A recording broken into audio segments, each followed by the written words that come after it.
Bonjour, nous continuons notre interprétation du premier livre de Samuel au chapitre 28 pour tenter de répondre à la question de savoir est-ce que l'être qui est apparu au roi Saul et à la féticheuse d'Endor était le prophète Samuel ou était-il un mauvais esprit? Aujourd'hui, nous allons avancer deux raisons supplémentaires qui nous poussent à croire qu'il s'agissait bien du prophète Samuel. Regardons la première raison. En effet, Samuel a prédit, lorsqu'il s'est adressé au roi Saul, la mort prochaine du roi Saul. Il lui a dit précisément, demain, tu vas mourir et tes 3 fils biologiques. Donc c'est très précis et nous allons lire ça dans le premier livre de Samuel, au chapitre 28, verset 19. Une prédiction, nous rappelons, qui s'est confirmée dans le premier livre de Samuel, au chapitre 31, les 8 premiers versets. Et nous allons lire ça de près. Lisons d'abord dans un premier temps le verset 19 où le prophète Samuel s'adresse au roi Saul. Et voilà ce qu'il dit en substance. Regardons au verset 19 donc du premier livre de Samuel chapitre 28. Il dit « Et même l'Éternel livrera Israël avec toi entre les mains des Philistins. Demain, il précise donc, toi et tes fils. » D'accord? Il avait 3 fils qui étaient en train de se battre. Vous serez avec moi pour dire que, parce que lui, il va retourner là où il était, le prophète Samuel, et l'Éternel livrera le camp d'Israël entre les mains des Philistins. D'accord? Et donc, pour dire que Samuel lui-même, Saul lui-même va mourir. D'accord? Et donc, lisons dans le premier livre de Samuel au chapitre 31, voici ce qui est raconté. Les Philistins livrèrent bataille à Israël et les hommes d'Israël prirent la fuite devant les Philistins et tombèrent morts sur la montagne de Gilboa. Les Philistins poursuivirent Saul et ses fils et tuèrent Jonathan, Abinadab et Malkishua, fils de Samuel. Donc ces 3 fils. Et voilà précisément ce que le prophète Samuel a prophétisé. L'effort du combat porta sur Saul, les archers l'atteignaient et le blessèrent grièvement. Saul dit alors à celui qui portait ses armes, « Tire ton épée et m'en transperce de peur que ces incirconcis ne viennent me percer et me faire subir leurs outrages. » Celui qui portait ses armes ne voulut pas, car il était saisi de crainte. Et Saul prit son épée et se jeta dessus. Celui qui portait les armes de Saul, le voyant mort, se jeta aussi sur son épée et mourut avec lui. Ainsi périrent en même temps dans cette journée Saul et ses 3 fils, comme l'a prophétisé Samuel, celui qui portait ses armes et tous ces gens.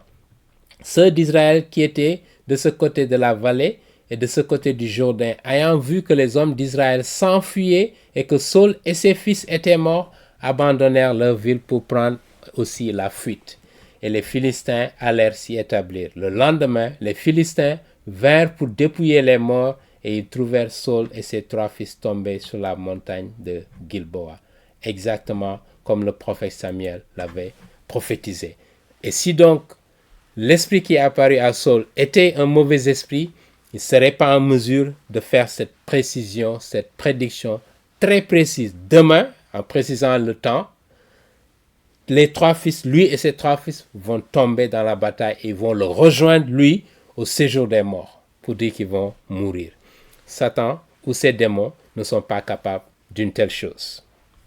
Donc ça, c'est la première raison. Regardons la deuxième raison qui nous pousse à croire que justement, la personne qui est apparue, ou l'esprit, l'être qui est apparu au prophète, au roi Saul, était précisément le prophète Samuel. D'accord? La première raison, donc, c'est que les paroles qui ont été prononcées par Samuel à l'endroit de Saul s'assimilent beaucoup aux paroles que le prophète Samuel lui-même avait prononcées antérieurement lorsque Saul avait désobéi aux ordres de Dieu.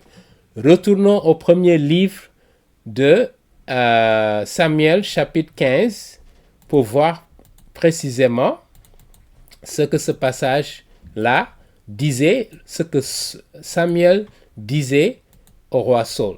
D'accord? Le premier livre de Samuel au chapitre 15, du verset 25, je dirais, à 28.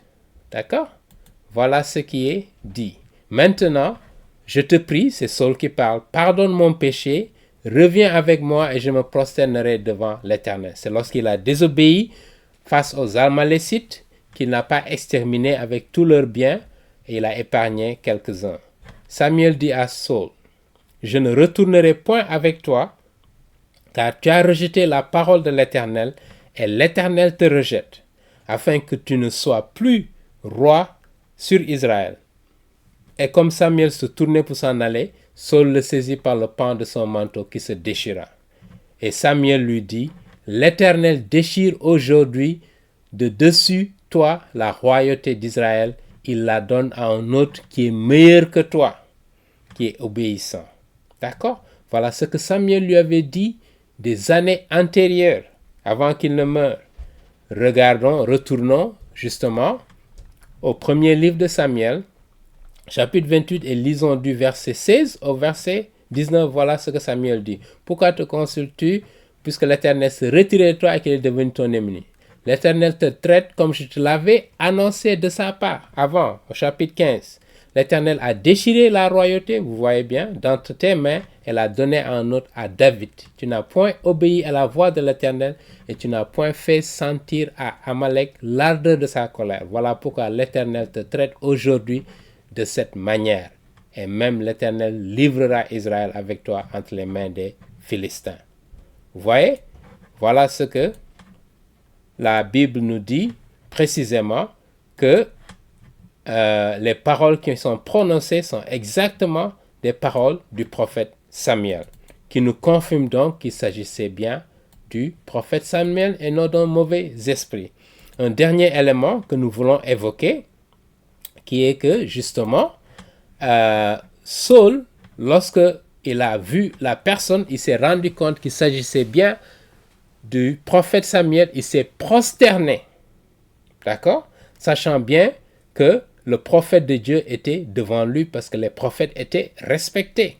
Si c'était un mauvais esprit, Saul certainement ne se serait pas prosterné. Et donc, il a vu, le fait qu'il s'est prosterné nous confirme qu'il a bel et bien vu le prophète Samuel.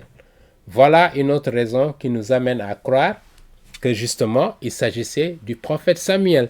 Et par moments, il y a certains internautes qui m'ont interpellé pour me demander, est-ce que vous dites dans cette série consacrée justement à la question de savoir, est-ce qu'un chrétien peut entrer en contact avec les morts? Est-ce qu'il est interdit de rendre visite dans un cimetière à des parents qui sont morts? Et je dirais que, à ma connaissance, la Bible n'interdit pas à un individu d'aller pour commémorer la mémoire de quelqu'un qui a disparu, qui est proche, pour aller au cimetière et se souvenir.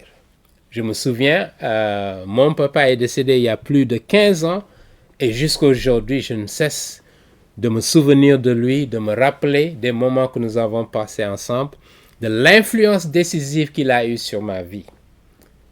Et donc, pour l'exemple qu'il a représenté pour moi, pour ma vie et pour ma famille en général, et qui constitue la fierté de notre famille.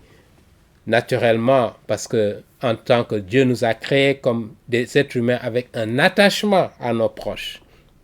Mais si vous allez au cimetière, simplement rappelez-vous que la personne qui est enterrée ici, d'abord a disparu depuis, donc la personne n'est plus là, et que de deux choses l'une, soit cette personne qui était enterrée là est en présence de Dieu, soit cette personne est éloignée de Dieu, de sa présence.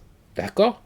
Et que donc, même si vous y allez pour commémorer, sachez qu'il n'y a pas une personne qui est là présent ou bien un esprit qui tourne autour du cimetière. Et ça, si vous le croyez, c'est une illusion que vous faites. D'accord? Mais donc, il n'y a pas d'interdiction à vouloir se commémorer les morts.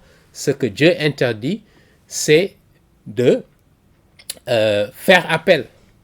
Comme si ces personnes-là revenaient à la vie pour vous adresser à vous, alors que c'est des mauvais esprits qui sont en train de vous décevoir, de vous tromper pour vous amener à vous éloigner de l'Éternel.